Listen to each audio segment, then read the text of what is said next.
بہت سے سوالات جوابات دیکھیں جو بابو گڈی کو بڑوالی مسجد کے قریب سے لکھے گئے تھے. اس سے یہ بھی مجھے احساس ہوتا تھا کہ بابو گڈی کے اندر الحمدللہ بعض ایسے حضرات ہیں کہ جو یہ چاہتے ہیں کہ انفرادی اور اجتماعی کام کو شریعت کے مطابق ہو، مسائل اور فتوے کی روشنی میں ہوں. دوسری بات یہ کہ سروے کی طرف میرا جانا ہوا، میں نے وہاں بہت سے درخت دیکھے کھجور کے، اور جب بھی کبھی کوشش کی کوئی ایک کھجور کھانے کو ملی نہیں. تحقیق کرنے پر معلوم ہو کہ یہ وہ درخت ہیں کہ جو نر کہلاتے ہیں اور ان میں پیداوار نہیں ہوا کرتی. ایک مسجد میں ایک امام صاحب 45 برس تک رہے، محلے والوں نے ہر طرح کی خدمت کری.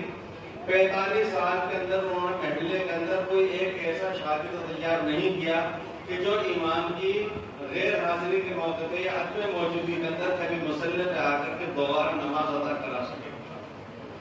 کبھی کوئی حافظ قرآن انہوں نے نہیں بنایا، کبھی کوئی قرآن پاک پڑھ کر کے ایسے لوگ ایسے بچے تیار نہیں کیے کہ جو اپنے دادا پردادا کو 2-3 مرتبہ قل اللہ پڑھ کے بخش سکے.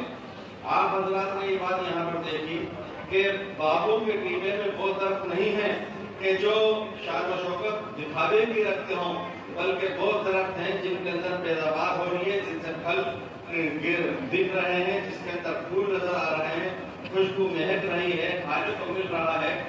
اسی طریقے سے یہاں پر الحمدللہ آپ نے قاری عبدالباسط اور ان کا نام سنا، بہت بڑے قاری مقلد ہیں، لیکن مجھے یہ بتلا دیجیے ان کے کسی ایک شاگرد کا نام بتلا دیجیے آپ کہ جنہوں نے اسی طریقے سے نام کمایا ہو جس طریقے سے قاری عبدالباسط نے نام کمایا تھا.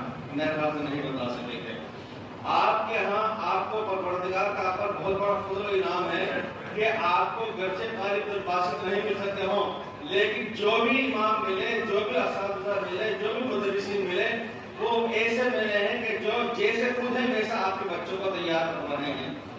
آج آپ کے ہاں مدرسے کے اندر، مسجد کے اندر نہ صرف یہ بابو گڈی میں کہ ہر گھر کے اندر الحمدللہ حافظ قرآن ہو رہے ہیں، ناظر خواں ہو رہے ہیں، نماز پڑھا سکنے والے ہو رہے ہیں.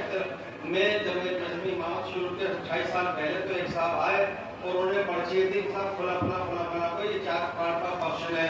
دوسرے سال پھر انہوں نے کہا، تیسرے سال پھر انہوں نے کہا. میں نے کہا کہ آپ ایسا کیوں نہیں کر لیتے کہ خود بخود گھر کے اندر جب قرآن پورے پر پڑھنے والے موجود ہیں تو وہ اثار ثواب بھی کرنا سیکھیں. ہمارے ہاں بہت سی جگہ پر ایسا دستور رہا ہے کہ امام صاحب یا حافظ صاحب برسوں رہتے رہے محلے کے اندر، لیکن انہوں نے پورے محلے میں کسی ایک بچے کو ایسا تیار نہیں کیا کہ اگر کسی نے قرآن پڑھ لیا ہے تو وہ بزرگوں کو بخش سکے. لیکن آپ آج کی یہ محنت کوشش دیکھ رہے ہیں. امتحان 2 طرح کا ہوا کرتا ہے، چیک 2 طرح سے کیا جاتا ہے. ایک مدارس اور مکاتب کے اندر امتحانات کے ذریعے جس میں علماء کو اور افاضل کو، بڑے حفاظ کو بنایا جاتا ہے، وہ چیک کرتے ہیں، امتحان لیتے ہیں، نمبر دیتے ہیں. اس سے صرف ان کو پتا چلتا ہے کہ کس بچے کا معیار کیسا ہے. لیکن یہ جو طریقہ آج کا آپ نے دیکھا، یہ وہ معیار ہے، وہ طریقہ ہے جس کے ذریعے سے علماء بھی، حفاظ بھی، عوام و خواص ہر ایک سمجھ سکتا ہے کہ مدرسے کی کارکردگی کیسی ہے. اسی کے ساتھ ساتھ یہ عرض کر دو کہ بعض مرتبہ جلسوں کے اندر ایسی تقاریر، ایسے پروگرام، ایسے مقام یاد کرائے جاتے ہیں کہ جو صرف وقتی واہواہی لوٹ لیتے ہیں، لیکن باتوں کی کام زندگی پر نہیں آتے.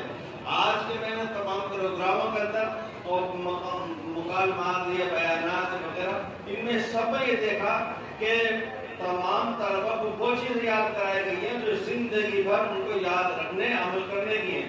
یہ بہت بڑی نصیبی ہے. آخری بات مثال عرض کر کے بات ختم کرتا ہوں کہ چائے وہ ہے جس میں پانی بھی ہو، دودھ بھی ہو، شکر بھی ہو، اس کے اندر موسم کی حیثیت سے کبھی لونگ بھی ہو، دار چینی بھی ہو، اس کے اندر ادرک بھی ہو، اس کے اندر کبھی الائچی بھی ہو. ان میں سے کوئی ایک چیز اگر آپ ہٹا دیں گے تب بھی وہ چائے بن جائے گی. یعنی اگر بہت سے حضرات ہیں جو بغیر دودھ کی چائے پیتے ہیں، جس کو چائے سے لوانی کہتے ہیں. بہت سے حضرات ایسے ہیں کہ ادرک نہیں ڈالی تب بھی وہ چائے بن جاتی ہے. بہت سے حضرات ایسے ہیں کہ ہم تو خالی دودھ کے اندر پتے ڈال کے پیتے ہیں، وہ بھی چائے ہوتی ہے. لیکن اگر صرف پتی روک لی جائے اور 7 چیزیں اس پر ڈال دیا ہے تو چائے نہیں بنے گی. ایک تہاری بنا کرتی ہے، بریانی بھی بنا کرتی ہے. تہاری کے اندر مٹر بھی ہوتا ہے، آلو بھی ہوتا ہے، بعد میں ٹماٹر بھی ہوتے ہیں، اس کے اندر مسالے بھی ہوتے ہیں، اس میں فلاں چیزیں ہوتی ہیں. صرف ایک چاول اس میں سے ہٹا لیجیے اور پھر دیکھ تیار کر دیجیے، نہ کوئی اس کو بریانی کہہ سکتا ہے، نہ اس کو کوئی تہاری کہہ سکتا ہے۔ اسی طریقے سے تعلیم میں پروگرام میں حقیقی طور پر جو اصل اصول ہے، بنیاد ہے، حقیقت ہے، وہ قرآن پاک ہے۔ اور میں جانتا ہوں، میں اسے چونکہ برسوں ہو گئے، تقریباً 35-37 سال تو فراغت بھی ہو گئے، میں ایسے مکاتب اور مدارس کے جلسوں میں بہت گیا ہوں کہ جہاں پر نمونے کے طور پر 2-3 بچوں کو اسپیشل خصوصی طور پر 1 رکوع 2 رکوع یاد کرا دیے، رٹا دیے، مشق کرا دی، ان سے پڑھوا دیا۔ محلے میں آپ سمجھ نہ سکے کہ بات سبحان اللہ کتنا اچھا 2 بچوں نے پڑھ دیا۔ یہاں پر یہ خوبی ہے کہ اگر آپ آنکھ بند کر کے کسی بھی بچے کے اوپر بات کر کے کہہ دیں گے بیٹا سنا، مجھے اللہ کی ذات سے امید ہے کہ انشاءاللہ وہ اسی طریقے سے پڑھے گا جس طریقے سے آپ آج بچوں سے سن رہے ہیں۔ اللہ تعالیٰ شانو محلہ باول کلیوے کے افراد کو، باشندگان کو، یہاں کے کمیٹی کو، مسجد کے منتظمہ کو بہت بہت مبارک فرمائے اور ان کو خوشیاں نصیب کرے کہ وہ اپنی آنکھوں سے ایسے منظر دیکھ رہے ہیں۔